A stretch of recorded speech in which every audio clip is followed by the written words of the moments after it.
Hello, and welcome to Catwalk News. I'm Jamie De La Fuente. And I'm Alan Lopez. We have several stories to share with you about life at Dalton High School. To start things off, I had a chance to meet the hometown hero a while back. JR Martinez, a war veteran and the 2011 champion of Dancing with the Stars, came back to the city of Dalton for a homecoming parade. He brought the community of Dalton together for this special day. I didn't expect all of this, and first I just want to say thank you, everybody, for coming out today. No matter what part of the route you're on, thank you so much. It really means a lot.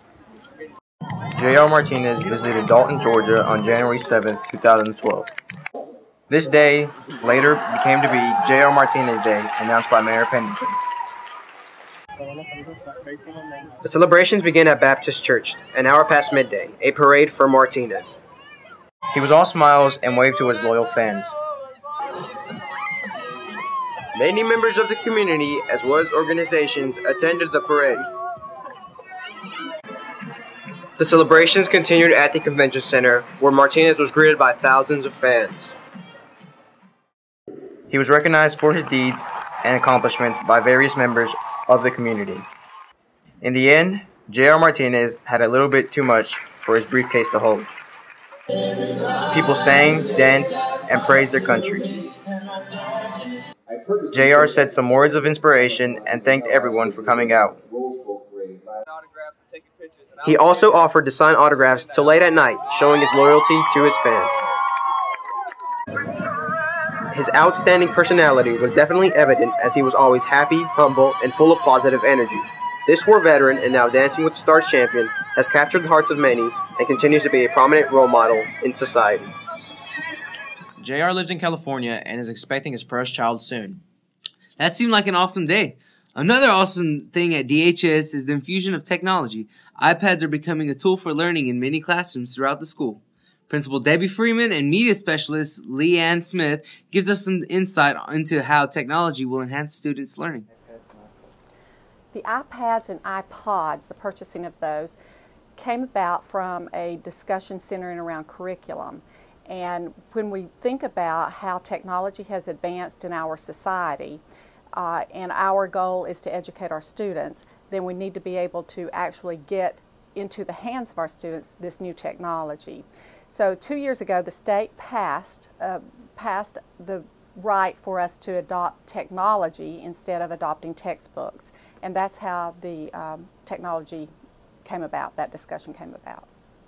Well, we want to be pioneers, and the students are digital natives. You guys have been brought up with technology. It's just a part of your life. You didn't really have to be immersed in it. It was just a part of what you have known for as long as you've been around. So you are multitaskers, and you like technology, you live by it, and you communicate by it. A lot of social networking and all the things that you're used to involve technology. And so we thought it would be nice to give you opportunities to learn using technology, some new things, and opportunities to use them for evidence of your learning. You can make presentations and share those presentations with other students and with your teachers. Another piece that you have to take into consideration when you're thinking about this for the whole school is we're in the information age now, and you no longer need a teacher to stand in front of you and tell you the information, because you can get it in the push of a button. What you as a student need, and a lifelong learner will need, is to be able to determine the difference between what is legitimate and what is not, the higher order thinking skills. You'll have to learn to question and analyze to determine whether it's good, reliable, valid, and those kinds of things. So without that practice of actually doing it, then we would not be doing our job as educators to prepare you for the future. We have to spend some time and energy and working with students and teachers for everyone to understand how the technology advances the learning and how it is an extension of resources that students need to be able to learn. When a student agrees to use an iPad, they have to sign a permissions and user agreement form, and that lets the parents know about the cost of an iPad or any other piece of equipment, an iPod. If you're walking in the classroom and an accident happens and you accidentally drop it or you fall, that's really not intentional misuse. So that would be considered, but of course anyone who misuses it and, you know, in an intentional act, of course they would be responsible, but all of those would be handled individually, on an individual basis with an administrator. But if you're sitting at your desk working, most students are very, very protective of the devices, and they use a lot of care. Our goal would be to have a one-to-one rollout someday so that every student had an iPad or an iPod in hand. That's a lofty goal to start with, so we're doing what we can now to put as many iPads and iPods in the hands of students as we can, and by putting them in the math department, almost all students have math. And we would like for the other departments to get carts as well. So as monies become available, as funds are available for us, then we will make some more purchases. But at some point in time, I think we will have, every student will have an iPad, but not for several years. Now let's turn our attention from technology to sports. Will I make the team is the question several student athletes are worrying about. There are certain skills and fitness levels that an athlete must meet in order to make the team. Here are some tips to help you make the team and achieve your goals. Golf, tennis, baseball, track, soccer. The 2012 sports spring season is rapidly approaching, and there are certain traits and qualities and skills that an athlete should have in order to make the team. In this video, we will discuss those traits, qualities, and skills for you to be successful and make the team. Before you're an athlete, you must be a student, so make sure you have good grades and enough credits to be eligible to try out for your team. Study hard and always look over your assignments. Having a positive attitude is very important to making your sports team. Be determined, set goals for yourself, and be confident. Encourage your teammates as well. Conditioning and being in shape is very important to about every sport, so make sure you run at least 30 minutes each day and keep good running habits. Technique, coordination, and focus. All of these are very important traits to spring sports. Focus on your tasks and picture yourself doing a good job. Then it will be more than likely of it happening so. And lastly is eating healthy. Stay hydrated by drinking plenty of water throughout the day and eat proteins and carbohydrates so you can have enough energy and be ready for tryouts. By following these guidelines, you will more than likely be on your desired sports team roster. By keeping these traits, qualities, and skills in mind, you will be reaching the dream of every high school student athlete.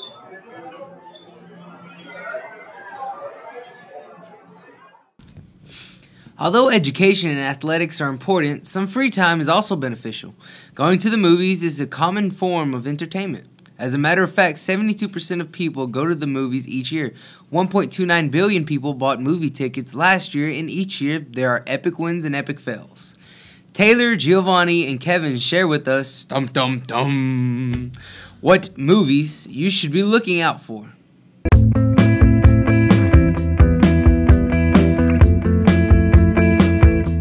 Welcome, and we hope you had an awesome week this week. An awesome week indeed. This year we have some amazing new movies and sequels that will truly live up to expectations. One that will hopefully live up to my expectation is 3D adaptation of Star Wars: The Phantom Menace. I never knew you were a Star Wars fan. Of course, with Anakin Skywalker and Darth Maul, it's awesome. Thankfully it will be in theaters in February. One movie that I'm looking forward to and seeing is the film adaptation of the book, The Hunger Games. I've seen the previews and they look amazing. With all the rave it's getting, I'm expecting a midnight showing in March. Me too, and it does look amazing with the CGI in action. It will most likely be a hit no matter who you're with.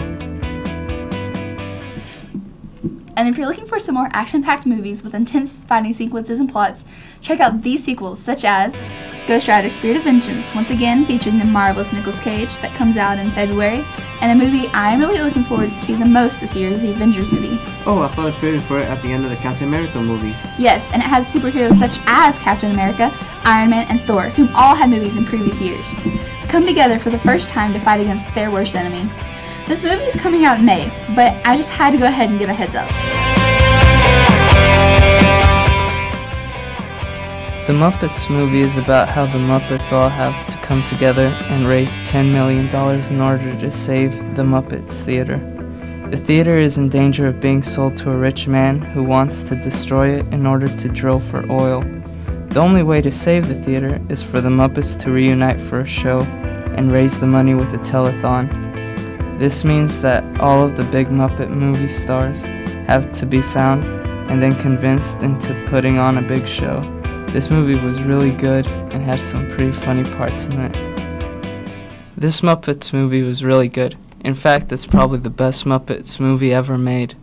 The reason is because it's very different from all the others, and it can be enjoyed by all ages, not just people who were fans of the Muppets in the past, but it can be enjoyed by children, and even by people who don't even really like the Muppets all that much.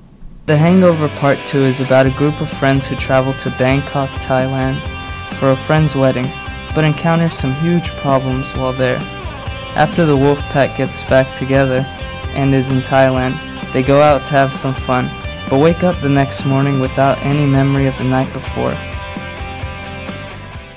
The Hangover Part 2 is basically the first movie, but with some new characters in a different location. It's got a couple of good jokes in it, but overall, it's not a very good movie, and isn't really worth watching, if you know what I mean. I just watched the first one again. Have you seen any movies lately, Alan? Actually, I have. Have you heard of The Vow? Yeah, I do. Well, for Valentine's Day, I went to go see it with my mom. It was quite a wonderful experience, actually. It's a great movie. You should watch it sometime.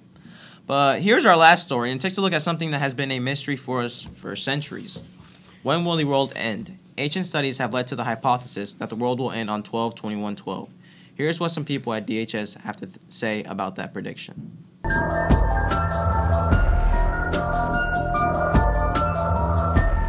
Oh, do you think the world is going to end on 12/21/12? Yes, I think it's going to end because, you know, all this stuff that's happening right now, you know, it's going to end by, like, rocks. I think there's going to be, like, a lot of water. It's going to damage the whole world. No, I don't think so. Why not? Because no one really knows when the world's going to end. Yes, I do, actually. What are your reasonings behind that? Because the weather is, like, really crazy and the economy is bad and we're just going to end up dying sooner or later. No. Yes. No. Yes. No. No. No. Why not? Why would it end? There are many reasonings. Scientists believing that there's going to be solar flares and stuff. Do you believe so? No. No? Okay. Tony? No. Okay. Your reasoning? Because the Mayans just didn't finish their calendar. They just got lazy and stopped? Do you think the world is going to end? No, I don't think the world's going to end, but I do think 2012 is a government conspiracy. Okay. Alrighty.